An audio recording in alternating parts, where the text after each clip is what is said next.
মাতৃভাষা রক্ষার দাবিতে যারা প্রাণ দিয়েছিলেন সেই বীর সন্তানদের ২১-এর প্রথম প্রহরে স্মরণ করেছে গোটা জাতি। রাত ১২টা ১ মিনিটে কেন্দ্রীয় শহীদ মিনারে শ্রদ্ধা নিবেদন করেন রাষ্ট্রপতি মোহাম্মদ শাহাবুদ্দিন ও প্রধান উপদেষ্টা অধ্যাপক ডক্টর মোহাম্মদ ইউনূস। এরপর রাজনৈতিক সামাজিক অঙ্গনের মানুষসহ আপামর জনসাধারণ শ্রদ্ধা জানান শহীদ বেদিতে। শফিকুল ইসলামের রিপোর্ট।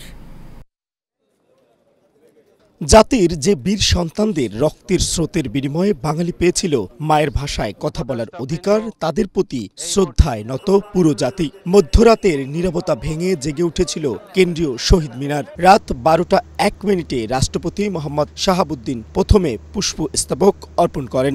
এরপর রাত ১২টা ১২ মিনিটে শহীদ বেদিতে পুষ্পস্তবক অর্পণ করে শ্রদ্ধা নিবেদন করেন প্রধান উপদেষ্টা। পরে উপদেষ্টারা শহীদ মিনারে পুষ্পস্তবক অর্পণ করেন। এরপর কেন্দ্রীয় শহীদ মিনারে পুষ্পস্তবক অর্পণ করেন ৩ বাহিনীর প্রধানরা। শ্রদ্ধা নিবেদনের পর রাষ্ট্রীয় গুরুত্বপূর্ণ ব্যক্তিরা ওই এলাকা ত্যাগ করলে সর্বস্তরের জনগণের জন্য শহীদ মিনার খুলে দেওয়া হয়। এরপর কেন্দ্রীয় শহীদ মিনারে হাজারো মানুষের ঢল নামে। বিভিন্ন দল, সংগঠন ও প্রতিষ্ঠান শহীদ মিনারে শ্রদ্ধা নিবেদন করেন। সবার কণ্ঠে অভিন্ন দাবি বাংলা ভাষার আরও সমাদর ও আরও প্রসার।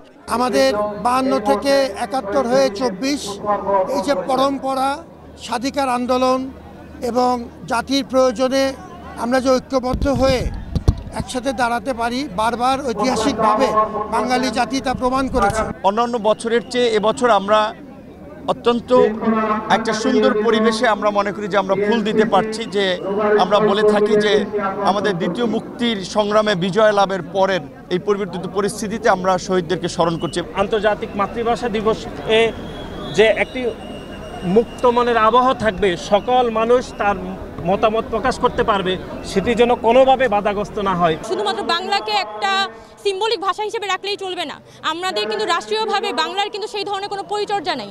আমরা আশা করব যে আমাদের সরকার আমাদের শিশু থেকে আমাদের শিক্ষাক্ষেত্রে, আমাদের কর্মক্ষেত্রে, সকল ক্ষেত্রে বাংলাটাকে যাতে ভালোভাবে ব্যবহার করা যায়, সেক্ষেত্রে তারা গবেষণায় ইনভেস্টমেন্ট করবেন, তারা প্রত্যেকটা ক্ষেত্রে ইনভেস্টমেন্টটা করবেন, যাতে আমাদের যারা শিশু থেকে বয়োজ্যেষ্ঠ সবাই যাতে নিজের ভাষাটাকে ঠিকমতো চর্চা করতে পারবেন।